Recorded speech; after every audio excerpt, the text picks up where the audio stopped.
Saya itu bersama fraksi PDI Perjuangan pada tanggal 8 sampai dengan tanggal 10 Januari, kami mengikuti kegiatan BIMTEK partai dan Harlah di Jakarta.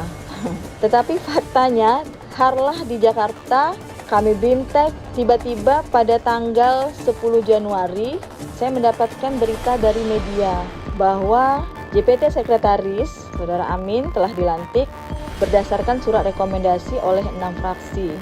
Berdasarkan pemberitaan dan rekomendasi pimpinan DPRD yang ditandatangani oleh 2 orang wakil di DPRD itu. Kalau pimpinan DPRD itu kan kolektif kolegial, begitu artinya Waka 1 dan Waka 2 juga menjadi unsur pimpinan DPRD, kan begitu.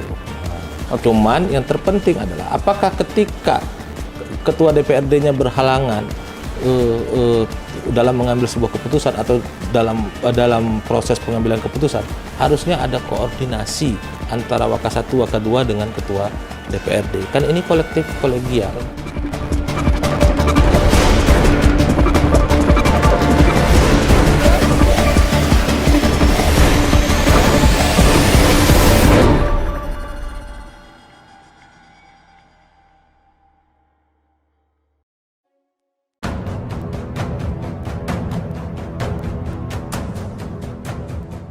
Pelantikan Sekretaris DPRD Kota Tanjung Pinang, Rabu 11 Januari 2023 lalu, dinilai tak memenuhi syarat alias cacat hukum. Semua berawal kala pemerintah Kota Tanjung Pinang membuka peluang pendaftaran seleksi jabatan pimpinan tinggi Pratama melalui seleksi terbuka. Dalam seleksi ini, sebanyak 9 jabatan kosong diperebutkan. Satu di antaranya yakni jabatan Sekretaris DPRD Kota Tanjung Pinang. Jabatan Sekwan definitif telah 7 bulan kosong. Sebelumnya, jabatan ini diisi oleh Muhammad Amin sebagai pelaksana tugas sementara. Permasalahan bermula dari adanya surat wali kota kepada DPRD perihal pengangkatan JPT Pratama, Sekretaris DPRD Kota Tanjung Pinang. Dalam isinya, wali kota mengusulkan satu nama, yakni Muhammad Amin, sebagai Sekretaris Dewan untuk mendapatkan persetujuan DPRD. Menanggapi surat wali kota, Ketua DPRD menilai usulan satu nama bertentangan dengan Undang-Undang Nomor 23 Tahun 2014 tentang pemerintahan daerah. Seharusnya, wali kota mengusulkan 3 nama calon untuk disetujui DPRD. Permasalahan ini bermula dari wali kota menyurati DPRD yang bernomor surat 821-1515. Perihalnya, koordinasi pengangkatan JPT Pratama Sekretaris Kota DPRD Tanjung Pinang, yang mana surat tersebut hanya mengusulkan satu nama, yaitu Saudara Haji Muhammad Amin SEMN. Usulan tersebut tentu bertolak belakang dong dan bertentangan dengan Undang-Undang Nomor 23 Tahun 2014 tentang pemerintahan daerah. Dalam penjelasan pasal 205 ayat 2 menyebutkan yang intinya dalam pengusulan pengangkatan Sekretaris DPRD, Bupati Wali Kota mengusulkan 3 orang calon pimpinan DPRD Kabupaten Kota untuk mendapatkan persetujuan dengan memperhatikan jenjang kepangkatan, kemampuan, dan pengalaman sementara di dalam penjelasan pasal 420 ayat 2 Undang-Undang Nomor 17 Tahun 2014. Itu tentang MD3.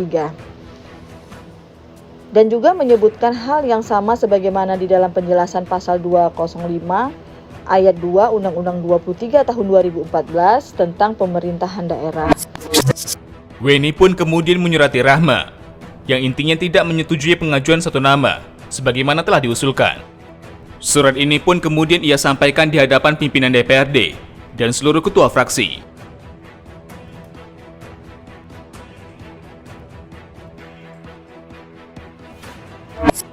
Berdasarkan hal tersebut, saya, Ketua DPRD, menyurati kembali Wali Kota berdasarkan surat nomor 821-1 yang terdiri dari 3 poin.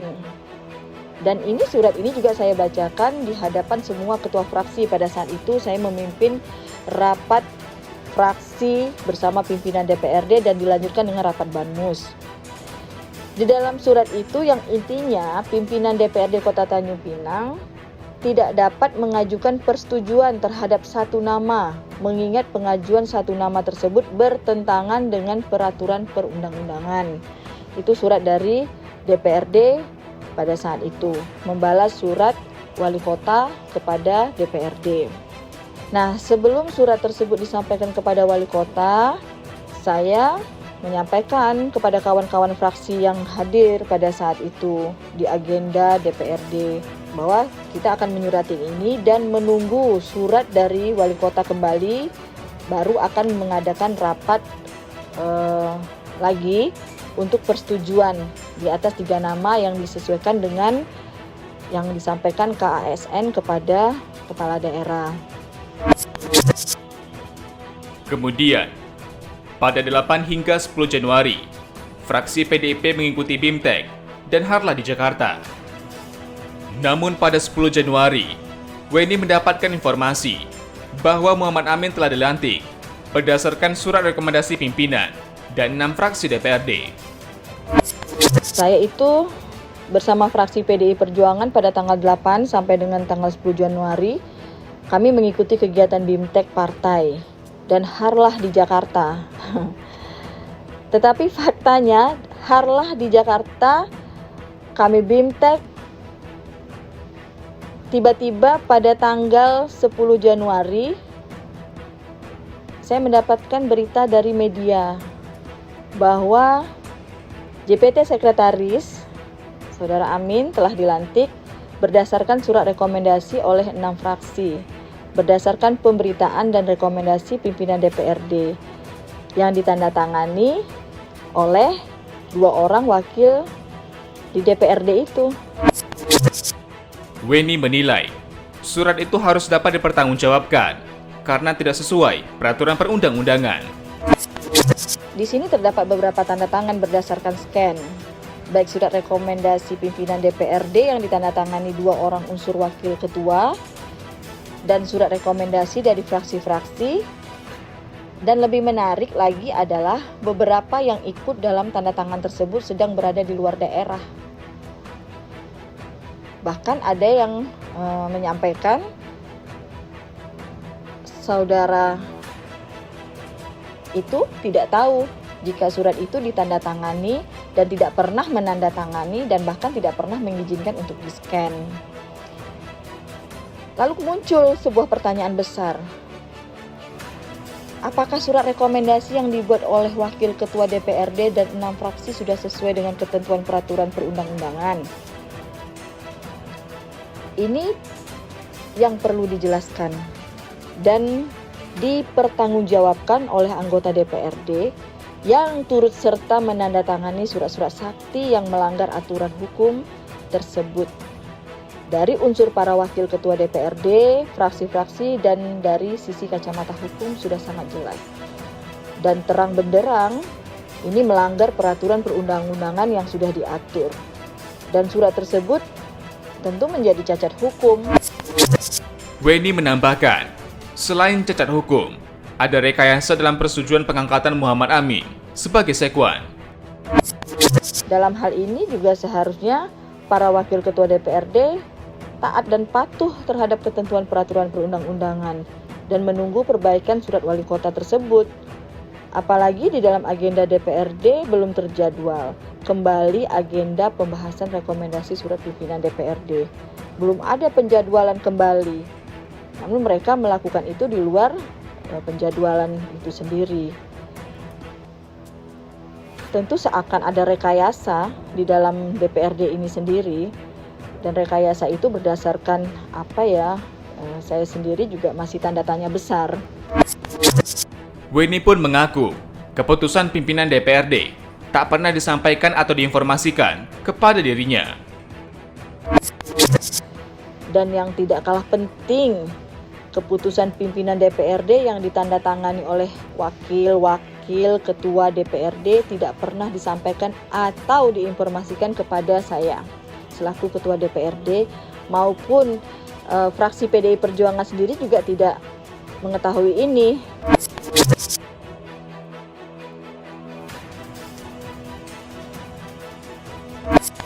Surat tertanggal 9 Januari 2023 itu ditandatangani pimpinan DPRD. Isinya persetujuan dan rekomendasi pelantikan Sekretaris DPRD Tanjung Pinang. Kami pun mencoba mengkonfirmasi hal itu kepada Wakil Ketua 1 dan Wakil Ketua 2 DPRD Tanjung Pinang, Novaliandri Fatir dan Hendra Jaya, sama sekali enggan memberikan tanggapannya. Adanya pelanggaran peraturan perundang-undangan dan tatib DPRD ini membuat Ketua Fraksi PDIP melaporkan Wakil Ketua dan 6 fraksi DPRD ke Badan Kehormatan Dewan. DPRD memiliki alat kelengkapan yang menegakkan kehormatan, menjaga moral, martabat, citra, dan kredibilitas DPRD itu sendiri, sebagaimana yang diatur di dalam Pasal 56 ayat 1 sampai dengan 3, serta sistem mekanisme terhadap pelanggaran sebagaimana yang diatur di dalam Pasal 57 sampai dengan Pasal 63. Untuk itu, fraksi PDI Perjuangan memiliki kewajiban untuk melaporkan pelanggaran dimaksud. Melansir portal berita Pemko Tanjung Pinang, 6 fraksi memberikan persetujuan dan dukungan pelantikan Muhammad Amin sebagai sekwan. Satu di antaranya adalah Partai Keadilan Sejahtera. Ketua Fraksi PKS DPRD Tanjung Pinang, Ismiati mengatakan, alasan PKS memberikan persetujuan karena Pemko telah melakukan lelang jabatan dan memilih Muhammad Amin sebagai sekwan. Jadi kami menyampaikan surat kepada pimpinan DPRD Kota Tanjung Pinang nomor 14 ya dari fraksi terkait dengan persetujuan fraksi PKS terhadap pengangkatan sekwan ya, atas nama Muhammad Amin. Dasarnya adalah bahwa pemerintah Kota Tanjung Pinang itu sudah melakukan open bidding dan hasilnya ada 3, kemudian dikerucutkan menjadi 1, dan nama itulah yang kemudian dikonsultasikan, dimintakan persetujuan oleh pemerintah daerah kepada DPRD. Jadi dengan atas dasar itulah PKS memberikan persetujuan untuk pengangkatan yang bersangkutan. Oke, kemudian isi dari poin-poin yang disampaikan oleh PKS kepada pimpinan DPRD ya, kepada Ketua DPRD lebih tepatnya, itu apa itu? Isinya adalah bahwa menurut aturan yang berlaku dan juga memang di sekwan ini kan memang harus ada pimpinan tetapnya ya, maka kita minta yang bersangkutan yang diusulkan itu atas nama Pak Muhammad Amin untuk diproses. Ismiati menambahkan, proses di Badan Kehormatan Dewan tengah berlangsung. Dirinya diminta untuk mengklarifikasi surat yang ditujukan kepada pimpinan DPRD. Jadi berdasarkan ada aduan dari satu fraksi bahwa ada semacam mekanisme yang tidak berjalan dengan baik, maka satu fraksi ini melaporkan 6 fraksi yang ada, karena 6 fraksi yang ada ini menyetujui pengangkatan sekwan. Ya, sedangkan proses di Badan Kehormatan hari ini masih berjalan. Itu surat dari BKD, Badan Kehormatan DPRD itu dipanggil tertanggal kapan itu? Sebenarnya hari Rabu yang lalu gitu ya, tapi karena ada tugas-tugas yang lain akhirnya ditunda sampai dengan hari ini. Masih berjalan beberapa fraksi yang masih dipanggil karena dia ada 6 kan, masih ada 3 lagi yang belum ketemu gitu. Oke, tujuannya adalah untuk klarifikasi terkait dengan surat yang ditujukan kepada pimpinan DPRD. Kemudian, kami menemui Sekretaris Fraksi Partai Golkar DPRD Tanjung Pinang. Asyadi Selayar mengatakan, fraksi Partai Golkar telah berkirim surat kepada pimpinan DPRD tentang tanggapan pengisian jabatan sekwan. Ia menambahkan, terdapat 3 poin penyampaian. Pertama, penentuan jabatan Sekretaris DPRD telah diatur dalam undang-undang.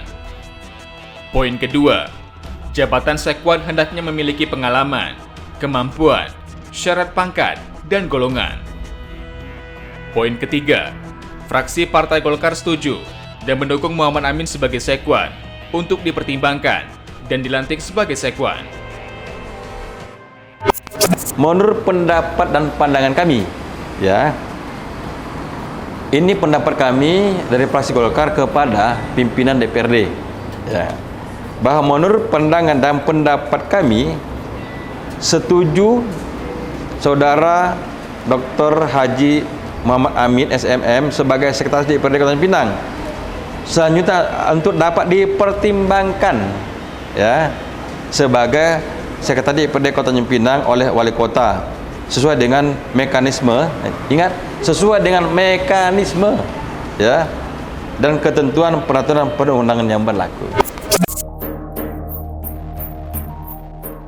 Pakar Hukum Tata Negara Umrah, Oksep Adayanto mengatakan, proses pemilihan sekwan sesuai mekanisme lelang jabatan mengacu pada ketentuan manajemen ASN. Namun ia menambahkan, ketentuan itu seharusnya tidak mengabaikan peraturan lain untuk menjaga kestabilan pemerintahan. Bahwa terjadi pergantian sekretaris DPRD Kota Tanjung Pinang yang kemudian dilakukan pada proses open bidding untuk menetapkan atau memilih sekretaris DPRD Kota Tanjung Pinang itu kan tentunya sesuai dengan ketentuan yang diatur dalam manajemen ASN, peraturan tentang open bidding. Akan tetapi juga seharusnya kan tidak mengabaikan peraturan-peraturan lain dalam rangka untuk menjaga kestabilan pemerintahan di Kota Tanjung Pinang. Bahwa kita ketahui ada 3 nama yang diusulkan untuk menjadi sekretaris DPRD Kota Tanjung Pinang sebagaimana proses di open bidding ya kalau saya nggak salah, dan dipilihlah 1 nama. Tapi di sisi lain kan ada peraturan tata tertib DPRD sebagaimana yang diamanatkan dalam pasal 176 Tatip DPRD Kota Tanjung Pinang itu, di mana wali kota mengusulkan 3 nama untuk dipilih menjadi sekretaris DPRD Kota Tanjung Pinang. Kan sebenarnya polemik perbedaan ini kan terjadi di sini. Eksekutif mengirim 1 nama ke DPRD Kota Tanjung Pinang. Kemudian infonya dibalas surat tersebut, DPRD meminta Bu eksekutif, saya menghindari penyebutan nama, eksekutif untuk mengirim 3 nama begitu. Tapi ternyata itu tidak dilakukan, tetap dengan 1 nama, dan 1 nama itu disetujui dalam tanda kutip oleh pimpinan DPRD yakni Waka 1 dan Waka 2 kalau saya nggak salah, dan 6 fraksi begitu. Ya. Selanjutnya Oksep menilai langkah wali kota sudah tepat dalam mengirimkan 1 nama calon sekwan sesuai dengan hasil open bidding. Namun seharusnya wali kota memperhatikan peraturan yang ada dalam tatip DPRD. Yang peraturan Pak Oksep ini pada saat pengusulan 1 nama dari eksekutif kepada legislatif, apakah di sini tindakan tersebut sesuai dengan aturan yang berlaku, salah atau seperti apa ini? Kalau berdasarkan tatip DPRD, salah dia. 176 menginginkan 3 nama. Tapi kalau kita lihat dalam konteks kewenangan eksekutif, bahwa dalam proses seleksi open bidding ada 3 nama dan wali kota memilih 1 nama, tidak ada yang salah di situ. Bahwa 1 nama itu yang dikirim begitu. Karena itu menjadi ranah kewenangannya wali kota begitu sebagai eksekutif begitu. Jadi kita harus mengikuti peraturan yang mana ini? Peraturan yang ada di eksekutif untuk 1 nama saja atau mengikuti tatip dari DPRD, Pak? Saya mau bilang begini, dalam ini kan sangat politis begitu. Dalam konteks ini seharusnya pada tahapan 3 nama itu sudah terjadi kompromi, sudah terjadi negosiasi antara eksekutif dan legislatif begitu. Harusnya ketika proses 3 nama ini masuk mengikuti seleksi open bidding, ketua DPRD-nya dipanggil begitu, ditanyai bagaimana begitu, sehingga prosesnya menjadi soft ketika barang ini masuk ke DPRD begitu. Tetapi sudah terjadi ini, sudah terjadi sesuai dengan peraturan ini, mengikuti yang mana ini, Pak Oksep? Kalau saya tetap mengikuti peraturan yang ada sekarang, bahwa apakah wali kota benar karena dia mengirim 1 nama sesuai dengan hasil open bidding. Mengikuti peraturan yang ada pada open bidding ya Pak ya? Kalau di open bidding 1 nama. Oke, baik. Nah, makanya timbul pertanyaan, apakah 176 ini mengikat atau tidak mengikat kepada keputusan wali kota begitu? Jawabannya adalah? Kalau saya harusnya kalau secara hukum memang agak berat ini mengatakan harusnya mengikat karena ini terkait dengan dua institusi begitu bahwa ini demi keharmonisan. Mengikuti aturan dari DPRD ya Pak ya. Juga untuk memperhatikan, tiga nama. Bu Wali juga memperhatikan ketentuan-ketentuan yang berlaku di tatip DPRD. Oke, begitu. baru kemudian dari legislatif, dari Ketua DPRD mengirimkan surat untuk pengajuan 3 nama, gitu ya. Jadi 1 nama dari Bu Eksekutif itu ditolak oleh legislatif, diusulkan untuk 3 nama. Kemudian secara hukum bagaimana ini langkah dari Ketua DPRD ini Pak, Anda menilai? Maksudnya dia menolak, sudah, karena Ketua DPRD-nya benar, karena dia tunduk dan patuh pada tatip DPRD. Dia mengikuti ketentuan 176 itu kalau saya nggak salah ayat 2 bahwa wali kota harus mengusulkan 3 nama. Benar. Bu ketuanya benar juga. Oke. Oksep menambahkan, harus ada koordinasi dan komunikasi antar pimpinan DPRD dalam mengambil keputusan. Kalau pimpinan DPRD itu kan kolektif kolegial, begitu artinya Waka 1 dan Waka 2 juga menjadi unsur pimpinan DPRD kan begitu. Cuman yang terpenting adalah apakah ketika ketua DPRD-nya berhalangan dalam mengambil sebuah keputusan atau dalam proses pengambilan keputusan harusnya ada koordinasi antara Waka 1, Waka 2 dengan ketua DPRD. Kan ini kolektif kolegial begitu. Ini kan bersama begitu. Tetap saya walaupun ini ada di ranah politik tapi saya beranggapan bahwa ini harus ada komunikasi antara Waka 1 dan Waka 2 dengan ketua DPRD.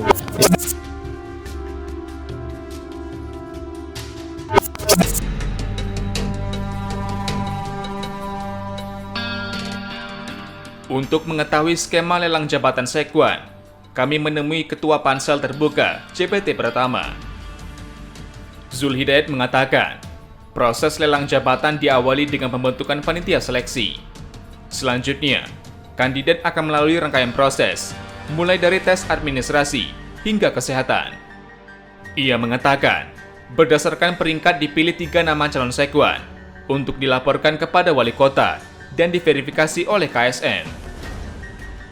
Nah, untuk sekretaris dewan sendiri sebenarnya adalah 1 dari 9 jabatan yang kita buka pada waktu itu untuk mengisi kekosongan jabatan pimpinan tinggi Pratama di Kota Tanjung Pinang. Sebenarnya mekanisme yang kami lakukan terhadap pemilihan sekwan ini sama persis seperti 8 JPT yang lain, yang pada akhirnya kami mengusulkan 3 nama setelah kami ranking sesuai dengan tahapan yang sudah kita lakukan dan sudah kita rapatkan dengan pansel untuk diusulkan kepada wali kota, dilaporkan kepada wali kota proses dari penetapan 3 nama tertinggi. Dan itu tentu saja tahapannya adalah diusulkan juga kepada KSN untuk diverifikasi oleh KSN apakah proses yang dilakukan oleh pansel itu sudah sesuai dengan ketentuan prosedur yang berlaku. Zulhidayat mengatakan, 3 nama calon sekwan yakni Muhammad Amin, Muhammad Syukri, dan Jufrizal. Ia mengaku, proses pelantikan sekwan dengan 8 JPT lainnya sempat ditunda karena menunggu persetujuan pimpinan DPRD sesuai regulasi.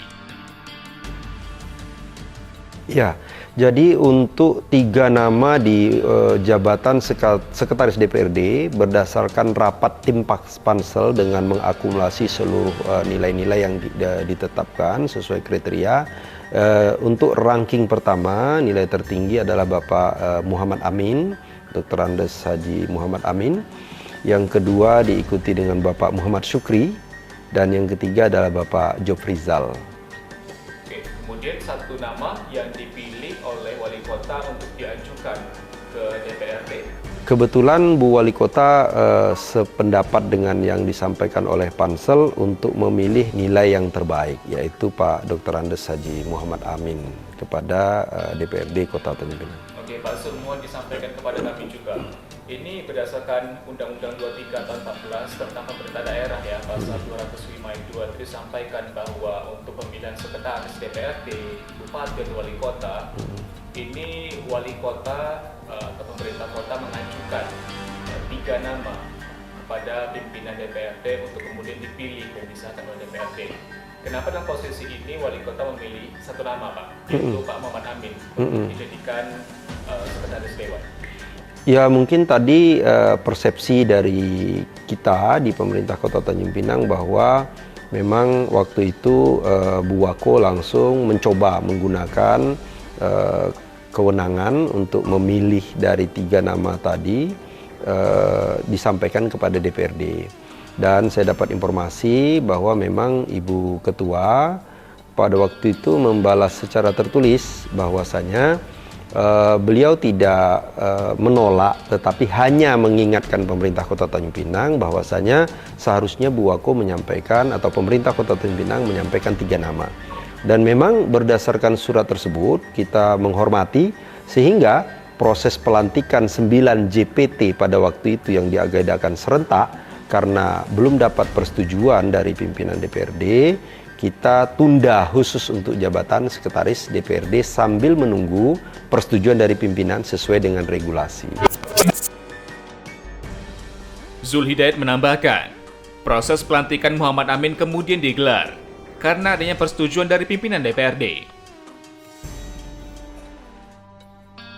Saya dapat informasi bahwasanya memang ada persetujuan dari pimpinan yang diberikan sehingga dengan dasar persetujuan dari pimpinan tersebut pemerintah Kota Tanjung Pinang beranggapan bahwa persyaratan untuk melantik sekwan sudah terpenuhi sehingga dilakukan pelantikan susulan terhadap salah satu JPT yang pada waktu itu memang kita menghormati tidak dilantik karena belum ada persetujuan dari pimpinan.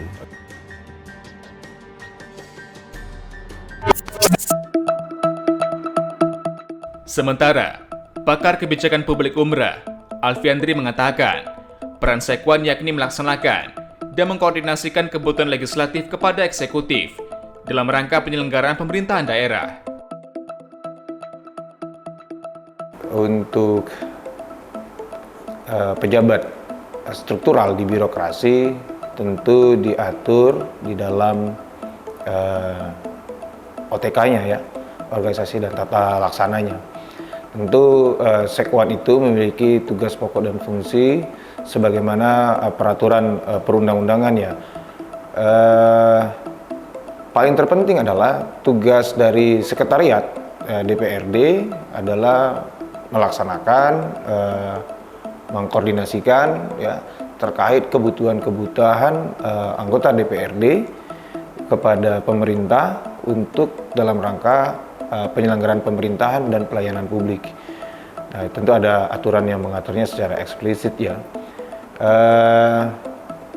Kalau kita lihat dan merujuk tugas pokok dan fungsinya, maka sekwan adalah merupakan hub ya, hub antara kepentingan legislatif atau disebut juga katalisator antara legislatif dengan eksekutif, antara DPRD dengan wali kotanya. Jadi begitu. Alfiandri mengatakan, jika komunikasi antara wali kota dan ketua DPRD terjalin baik, dengan memperhatikan dan menghormati tugas dan fungsi masing-masing, polemik ini tak akan terjadi. Dampaknya, kedua lembaga menjadi chaos dan tidak optimal, sehingga visi misi pemerintahan sulit tercapai. Yang paling harus kita hindari itu adalah polemik konflik of interest, saling menyandra. Karena merasa punya posisi power. Ya, DPRD mengklaim punya kekuatan untuk menekan, ya, punya posisi daya tawar atau bargaining position untuk menolak apa yang ditawarkan oleh atau yang dikomunikasikan oleh pemerintah. Juga sebaliknya, pemerintah bisa menahan. Apa yang terjadi? Yang terjadi adalah ini membuat pemerintahan menjadi crowded. Ya. Chaos ini menyebabkan pemerintah tidak bisa berjalan dengan optimal. Bagaimana mungkin bisa mewujudkan visi pemerintahan sementara segala penyelenggaraan pemerintahan itu harus membutuhkan keputusan antara kedua belah pihak. legacy antara kedua belah pihak ini harus saling ketemu. Tapi kalau di antara salah satunya bersikukuh dengan persepsinya, yang akan bakalan terjadi ibarat kata pepatah, ya, gajah berkelahi, semut yang terinjak. Jadi dua mengklaim ini merasa punya super power, yang korban masyarakat. Pasti masyarakat. Kenapa? Bakalan ada sesuatu yang merasa egonya muncul. Ego sektoral legislatif muncul, ego sektoral eksekutif muncul. Apa yang bakalan terjadi? Tidak bisa menyatukan dan mengesahkan kepentingan publik. Karena bagaimanapun, ya, pemerintah eksekutif mereka mengklaim, ya, tanpa dewan pun kita bisa berjalan dan menjalankan roda pemerintahan tanpa harus ada DPRD. Dan ini tidak elok, apalagi sampai menyandra anggaran publik melalui anggaran APBD. Nah, itu kan sangat tidak menguntungkan masyarakat. Dan ini hal yang tidak baik sebagai proses pembelajaran politik kepada masyarakat. Pemerintahan ini kan punya waktu, dibatasi oleh waktu yang dikenal dengan periodisasi. Jangan mengklaim periode mereka ini meninggalkan sejarah yang tidak elok, karena akan menjadi jurisprudensi bagi penyelenggaraan roda organisasi pemerintahan berikutnya. Kenapa? Kita sudah terbiasa tuh dengan konflik dan dianggap hal yang wajar. Itu sangat tidak elok. Sangat tidak elok.